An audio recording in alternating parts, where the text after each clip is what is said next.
Sales revenue 52 billion euro, but পরের বছরই collapse. Can you imagine? জানতে চান কিভাবে? চলুন। আসসালামু আলাইকুম, আমি এস.এম. নাজমুল হাসান, একজন ইনকাম ট্যাক্স, ভ্যাট এবং বিজনেস কনসালটেন্ট।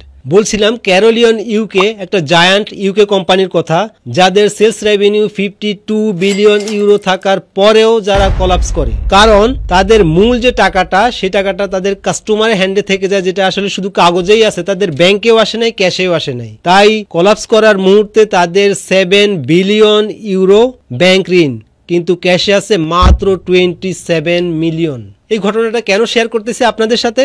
উদ্দেশ্য একটাই ভাই, আপনারা যারা বিজনেস করতেছেন, দিন শেষে আপনি জানেন না যে আপনি আপনার কাস্টমারের কাছে কত টাকা পাবেন, জানেন না আপনার স্টকে কি পরিমাণ টাকা পুঞ্জীভূত হয়ে আটকে আছে। আর এটা যখন আপনি সঠিক সময়ে ক্যাশে কনভার্ট করতে না পারবেন, সেটা আপনার স্টক হোক অথবা কাস্টমারের টাকা হোক, সেই ক্ষেত্রে আপনার ডেইলি অপারেশন চালাতে হলে আপনি কি করতেছেন? ব্যাংকের থেকে লোন নিচ্ছেন, আদারওয়াইজ পার্সোনালি কারো কাছ থেকে ধার নিচ্ছেন। বাট ব্যাংকের থেকে লোন আপনাকে সাময়িক রিলিফ দিলেও মনে রাখবেন, এটা কিন্তু আপনার দেউলিয়াকে আরো ত্বরান্বিত করে দিবে। সো আপনি যদি আপনার ব্যবসাকে দীর্ঘমেয়াদী করতে চান, সাস্টেনেবল গ্রোথ আনতে চান, তাহলে আপনার ক্যাশ ফ্লোর দিকে অবশ্যই আপনাকে নজর দিতে হবে। কারণ মনে রাখবেন, ক্যাশ ইজ কিং।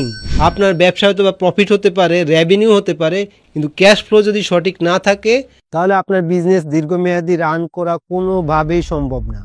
আর দীর্ঘমেয়াদে আপনাকে ব্যবসা করতে হলে এই ক্যাশ ফ্লো ম্যানেজমেন্টের পাশাপাশি আপনাকে ইনকাম ট্যাক্স, ভ্যাট, এটার কমপ্লায়েন্সটা এনশিওর করতে হবে। আর ওভারঅলে যদি সবকিছু বলি আমি, তাহলে কি আপনার হিসাব ব্যবস্থাটাকে সঠিকভাবে মেনটেন করতেই হবে। আর যদি আপনি আপনার হিসাব ব্যবস্থাকে সঠিকভাবে মেনটেন করতে পারেন, তাহলে আপনার প্রফিটেবিলিটি, আপনার ক্যাশ ম্যানেজমেন্ট এবং কমপ্লায়েন্স তিনটাই ঠিক হয়ে যাবে। আর সেই ক্ষেত্রে আপনি আপনার বিজনেসে সাস্টেনেবল গ্রোথ আনতে পারবেন অবশ্যই। আর এই ক্ষেত্রে যে কোনো ধরনের পরামর্শের জন্য বিজনেস হেলথ কেয়ার আছে আপনার পাশে। আপনার প্রফিটেবিলিটি, আপনার কমপ্লায়েন্স, আপনার ক্যাশ ম্যানেজমেন্ট রিলেটেড যে কেপিআই গুলো আছে বা ইন্ডিকেটর আছে, যেগুলোর কারণে আপনার প্রতিষ্ঠানটি আসলেই ঝুঁকিপূর্ণ কিনা সেটা নির্ণয় করে আপনাকে সঠিক পরামর্শ দিয়ে থাকি। তাই আমার পরামর্শ, আপনি আপনার ব্যবসায় হিসাবপত্র সঠিকভাবে রাখুন, নিজের ব্যবসাকে সমৃদ্ধির পথে এগিয়ে নিয়ে যান।